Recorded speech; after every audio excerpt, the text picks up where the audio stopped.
So my name is Dick Sadler, and I'm a thoracic surgeon in Iowa. I have an interest in diving and diving safety, and we'll go through that journey in a moment because that way you'll understand what we're talking about. Situational awareness is obviously safety military speak for what's going on around you and how important that is. And when you think about all the things and the endeavors that we do as physicians and healthcare providers and divers, you know, what we're doing, why we're doing it, actually is of critical importance. So here we go. So quickly where I'm coming from on this. I've 32 years as a surgeon, 15 years in my surgery service committee, which was a wake-up call. It sounds very bland, but basically why do surgeons do bad things and why do bad outcomes occur? My whole family dives. I'm the oldest diver, hence I'm the default family dive master. And so when you start taking responsibility for your children and your nieces and nephews, all of a sudden things become a little bit different. I'm director of hyperbaric services. And then some years ago, and this is what started this, a dear friend of mine in the public safety dive community, a captain in the fire department, asked me to take over or be the medical director for the Dive Rescue International, the largest training agency for the public safety divers. And that's the fire and police and the FBI dive teams and things like that. Well, that sounds like fun. Okay, I'll do that. That's a cool job, you know. And they said, oh, by the way, when you take this job, we have a question for you. Why do so many public safety divers die? Okay, how hard can that be? Well, that was a wake-up call. In fact, it's the most dangerous diving job in the United States. It has a higher mortality rate than commercial diving, military diving, and certainly recreational diving. And in fact, it took us a long time to even have a hint of why people die. The bottom line, this is not an all about me lecture though. It's about hard lessons learned and what we want to try and share with all of you. We started this thing called the Alpha Safety Program. For those of you who recognize the dive flags, of course, the Alpha program. That stuff on the right, Bravo and Zulu, that's the naval hoist for a job well done. And this is a talk I give to my hyperbaric people, to my own doctors at our surgery center where I'm safety officer, to other hospitals. And basically it's beyond checklist, or actually what comes before a checklist. So when you get onto the dive boat, when you walk into the operating room, you know, where are you at? What are you thinking? Books you might want to read in this topic, Situational Awareness by Micah Ensley. Very dry, very, very academic, but also spot on. Deep Survival and the Survivors Club are great reads to understand in situations of stress how people survive and what they're thinking, what they did. Another great book for you to read is Michael Ainge's book on Diver Down, just a list of diver accidents. Because when you read these, you realize that, oh my gosh, what were people thinking? I mean, there's not one of us in this room who wouldn't know to turn on his air of a scuba tank, would you? Nobody would not do that, and yet they do. So why does that occur? So what were they thinking? So the basic structure of situational awareness is level 1, perception, level 2, comprehension, level 3, projection, projecting into the near future the consequences of what you're doing. Overlying all this is the role of goals, expectations, dual processing, and feedback. So a little bit of psycho-speak here. It's a little psychobabble, but actually it gets to be pretty interesting. So let's go through examples of failure, because all good talks start with history. That guy in your upper left is a guy named Clausewitz, who wrote On War, and he talked about things called the fog of war and friction. When the war starts, when the bullets start flying, somehow things just fall apart. You don't know what's going on. For the Civil War buffs, Robert E. Lee at Gettysburg, he desperately needed Jeb Stuart to tell him what was going on, but Stuart was gone. So where was Stuart's cavalry? So Lee was left blind, and the North won. Mogadishu, fratricide, Delta versus Rangers. You know, in that horrible incident, we actually killed a few of our own guys. And yet nobody would think that the Rangers in Delta are either undertrained or undermotivated, because that's certainly not the case. And finally, down there, the U.S. Coast Guard Healy tragedy several years ago, when 2 divers died in the Arctic, and we'll get to that for a moment. There's a whole list of things that go on. What I'm going to try and dissuade you from is that, 1, that you're not susceptible to this, because you are. Number 2, that we have some sort of process or checklist which will protect you, because it won't. And so you're going to have to look internally to yourself and to your colleagues and your dive buddies and decide what works. The very first study, formal study really, that I could find on situational awareness occurred after the 1972 Eastern Airlines accident where an L-1011 flew into the Everglades.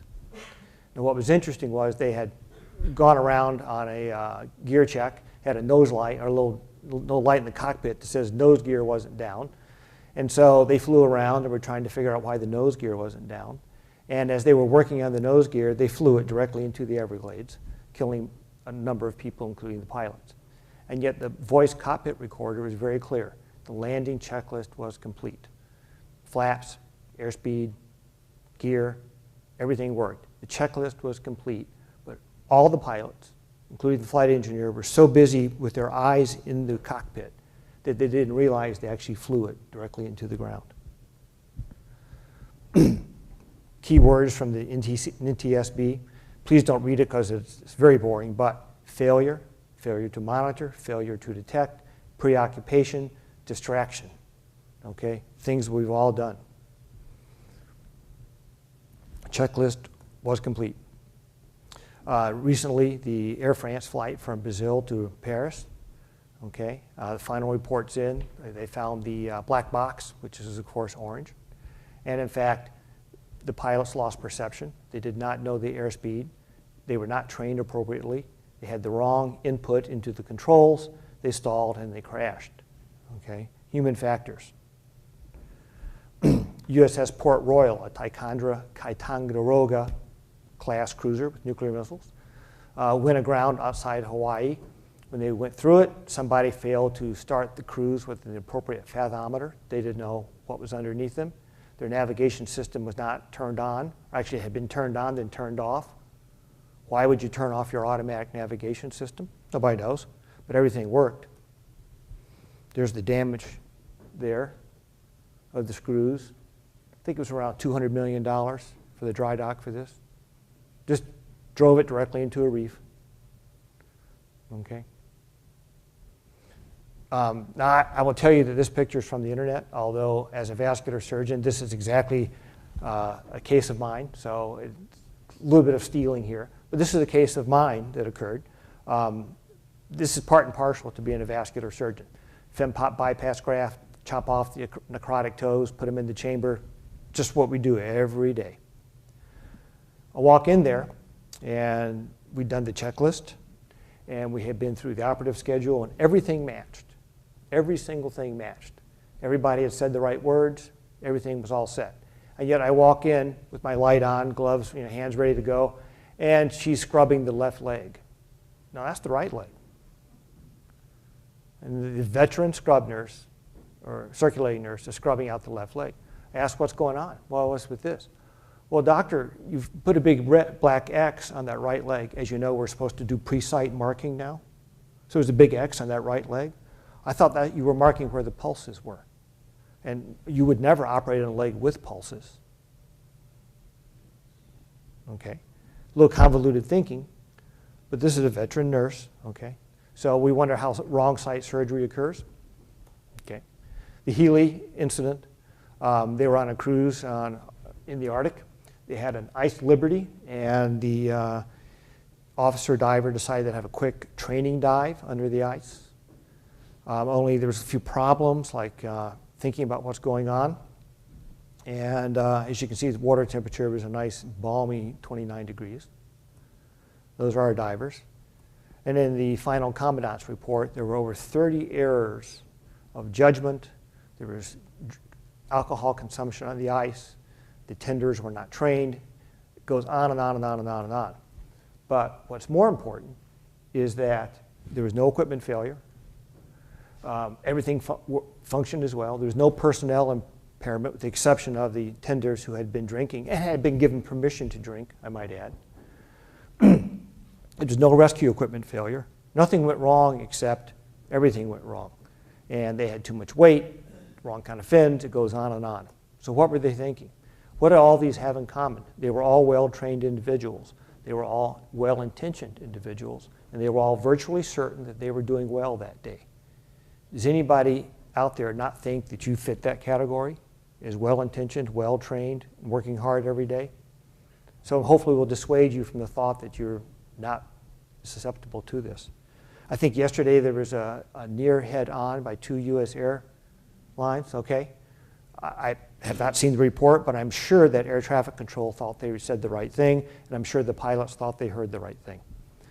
Fidelity of Training, this is public safety diving. Looks pretty benign, but there's lots of questions here like, is this training or real exercise? How would you know?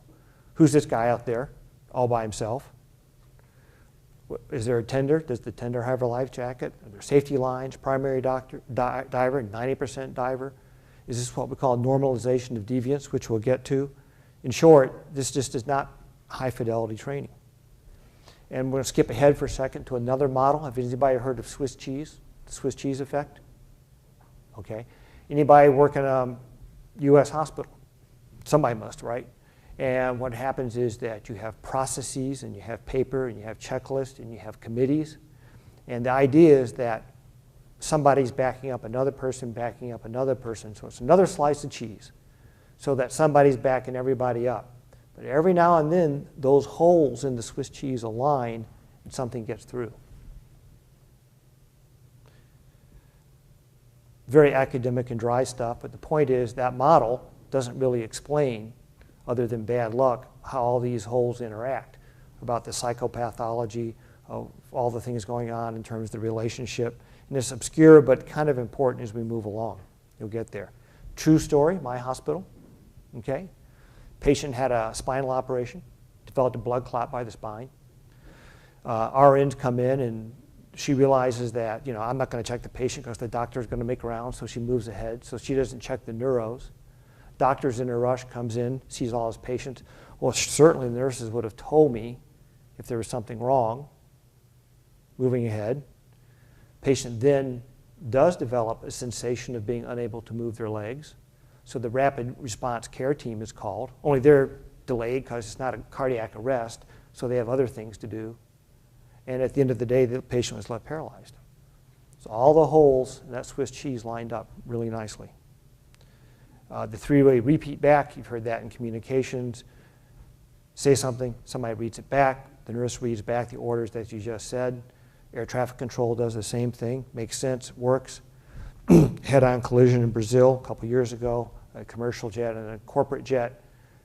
When they reviewed the air traffic control tapes, everything was just perfect.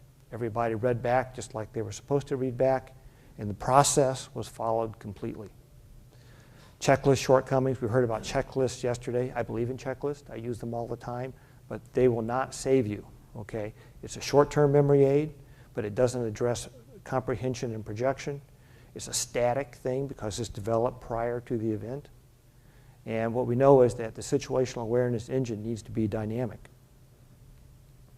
Remember now, the Eastern Airlines flight checklist was complete. So it's never complete enough. It never addresses the problem of scanning for more data. It doesn't add meaning to the data that you get. It doesn't show you how to connect the dots, okay?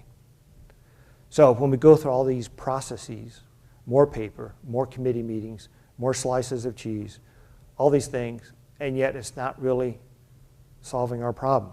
And that's because we know that most of these things are human factors. So that's where the talk is going, situational awareness and your human factors. You look at the Navy's experience. This is from one of their papers. It was published in Aviation Human Factors magazine, yeah. And looked at 263 dive accidents. And the official report was that human error was the #1 cause, but the majority, we don't know why. Yet when you interview the divers involved, the 5 top reasons, according to the divers, are complacency, fatigue, and experience, poor training, poor planning. Virtually all human factors. So how do these failures come about? How do we change ourselves? How do we get this situational awareness? So a quick primer on cognitive sciences. Short-term memory, we all have it, and all of us don't have much of it. You know, we need a RAM upgrade, and we can't buy any. You know, I cannot give you a string of 16 numbers and expect you to memorize them. A 7-digit phone number, you know, is about as good as you can get. And in reality, we know it's about 4. So on a short-term basis, You just can't remember that much. It involves the frontal cortex, a bunch of other anatomy, but the point is it's got limited capacity. We also don't think out of the box well. This is a classic psych experiment. Here's the directions. Connect all those dots with as few lines as possible. Okay. That's the response most people give, 5 lines. Okay, you connect all the dots with 5 lines.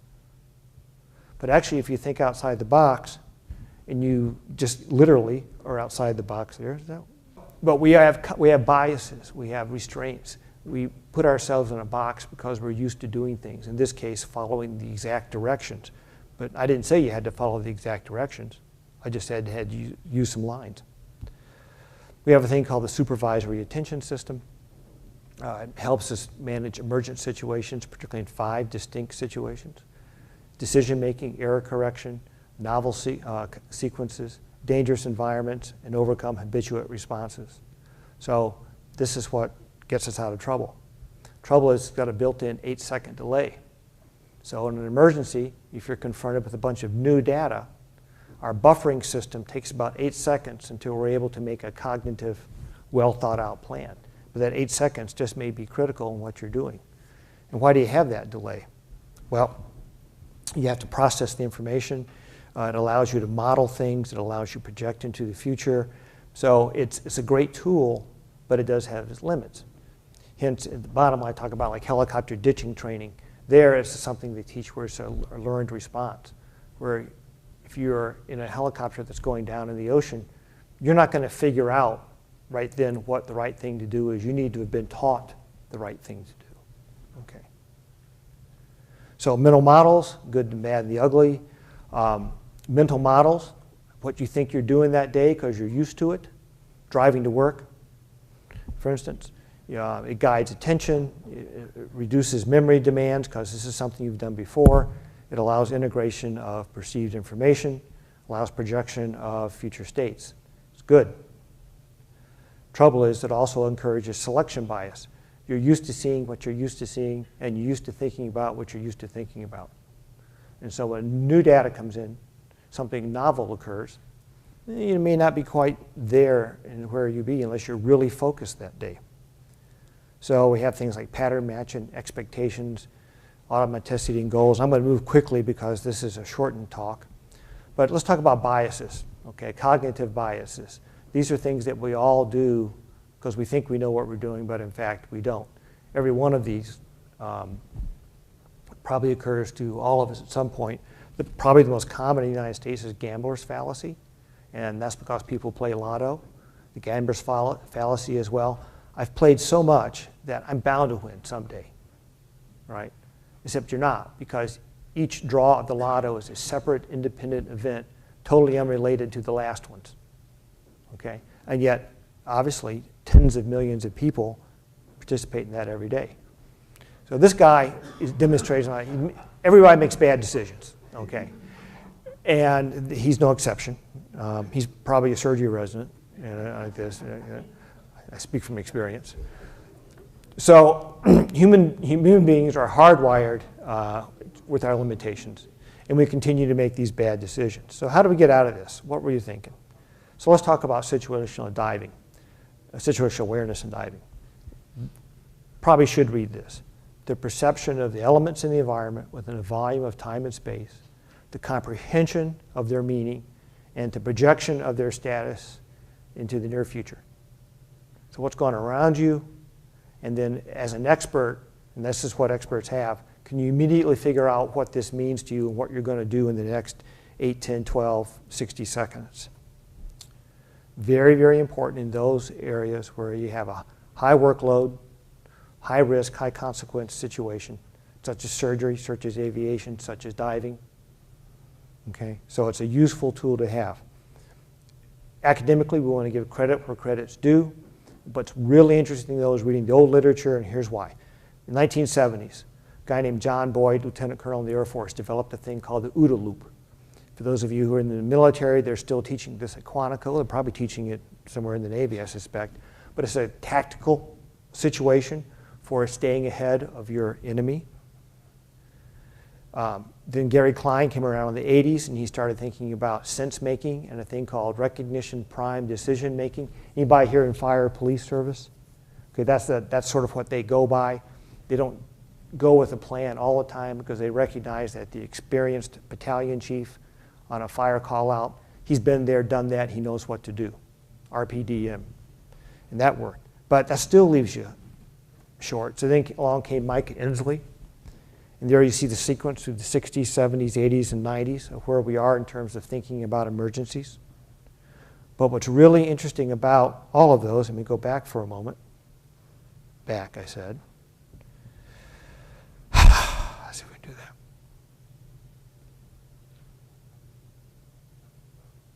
There we go. When you read their literature, and I wish I could make my laser work, he mentioned the word a reciprocating approach. He used the word reciprocity, and later on she coined the phrase dynamic switching. So in different decades, the different primary investigators all came to the same conclusion, which is it's a dynamic construct. So a checklist is not dynamic, it's static, and yet you need to be thinking all the time. So there we are, back to this.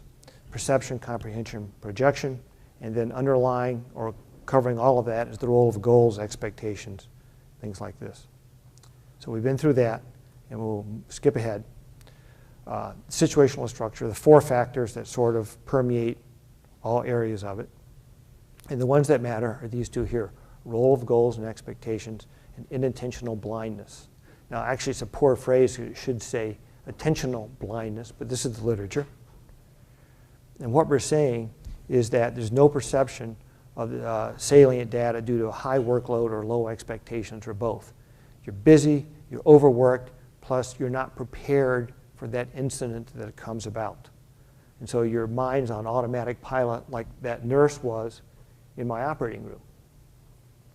Okay, just another busy day doing what we always do with the same equipment and the same people, and she's on automatic pilot, okay?